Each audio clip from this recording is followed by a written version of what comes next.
ট্রেনের টিকিট কাটবেন এবং সেটা কিভাবে পাস করবেন এখন আমরা সেটাই দেখাবো।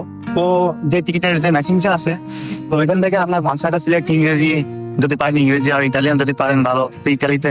তো এখন আপনার যে পাবলিক বাস, এই পাবলিক বাস কোচিংয়ের যে এইটা আছে ওটা সিলেক্ট করলাম। এখন আমি লিখবো যে আমি কোথায় যাব। তো আমার এখানে যদি আপনার না থাকে ডিস্কের ওপর না থাকে, তখন আপনি এখানে লিখতে পারবেন আমি ফোর মে গেটা যাব। তো আমি এখন লিখবো ফোর এখানে চলে আসে। তো এখন আমার কয়টা টিকিট লাগবে? আমার 2টা টিকিট লাগবে। তো আমি এখান থেকে একটা ছিল একটা বাড়ি দিলাম। এখন এখান থেকে আমি সেটা করবো। তো এখন এখানে আমার টাইম আছে, তো আমি কোন টাইমে যাব।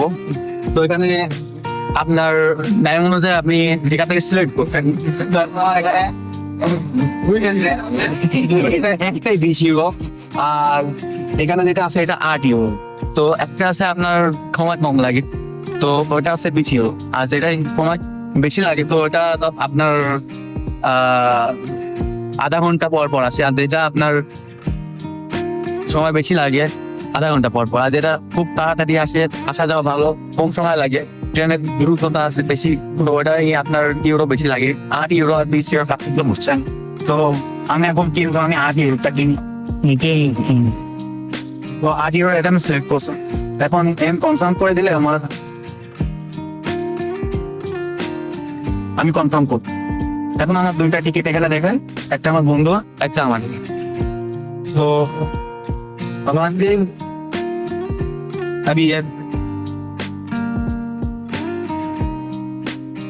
এখন আপনি প্যান কার্ড যদি হয় তাহলে এই সাইডে কাটবেন, এখানে ক্লিক করবেন। আপনি যদি আপনার কাছে যদি পড়ছে না থাকে তাহলে এখানে ক্লিক করবেন। আমার কাছে পড়ছে আছে, তো আমি টাকা বলে যে ওখানে হবে তুমি কোন এখান থেকে ঢুকবো।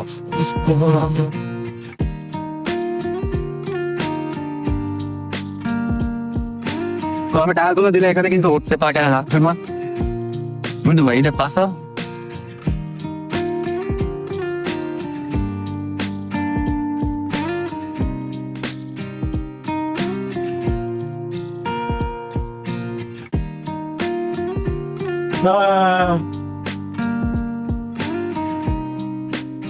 তো আমার টাকা এখন কিন্তু হয়ে গেছে। এখন টিকিট দেখেন অটোমেটিক্যালি মেশিন থেকে বাইরে আসবে।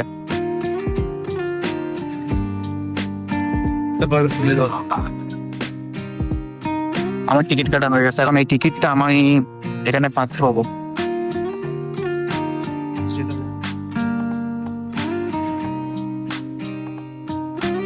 ইধার পে আও। আপনার টিকিট যদি পাস হয়ে যায় ঠিকভাবে তো এখানে সবুজ বাতি জ্বলে। হয়ে গেছে, টিকিট আছে, এই টিকিটের উপর একটা নাম্বার আছে। এখানে টিকিটের উপর একটা নাম্বার থাকে, আপনার যে ট্রেনের নাম্বারটা, এই নাম্বারটা আপনি দেখবেন ডিসপ্লেতে কোথায় আছে। তো আমার এইটা আছে 3 নাম্বারে। তো 3 নাম্বারে ওখানে দেখেন আমার এখানে প্ল্যাটফর্ম নাম্বার 2। তো প্ল্যাটফর্ম নাম্বার 2 আমার এখন খুঁজে বের করে এবার আমার ওখানে গিয়ে থাকতে হবে। তো প্ল্যাটফর্ম নাম্বার 2 ওই সাইডে আছে। তো আপনি কখনো এইভাবে পাস হওয়ার চেষ্টাও করবেন না, কারণ ট্রেন চলে আসতে পারে। এখানে আন্ডারগ্রাউন্ড আপনার ওভারব্রিজ থাকে, ওইগুলো দিয়ে পার হওয়ার চেষ্টা করবেন। তো এখানে দেখুন আন্ডারগ্রাউন্ড আছে, দেখার কোনো টেনশন নাই। ট্রেনে উঠলে এটা দেখিয়ে দিলে এখন আর কোনো প্রবলেম নাই। আর আপনি যদি টিকিট কেনার পরে যদি আপনি এখানে যদি পাস না করেন, পরবর্তীতে ওই টিকিটটা আপনার গ্রহণযোগ্য নাই, সমস্যা করতে পারেন। তো ভালো থাকবেন, আর নতুন কিছু জানতে হলে কমেন্টে জানিয়ে দেন। আল্লাহ হাফেজ।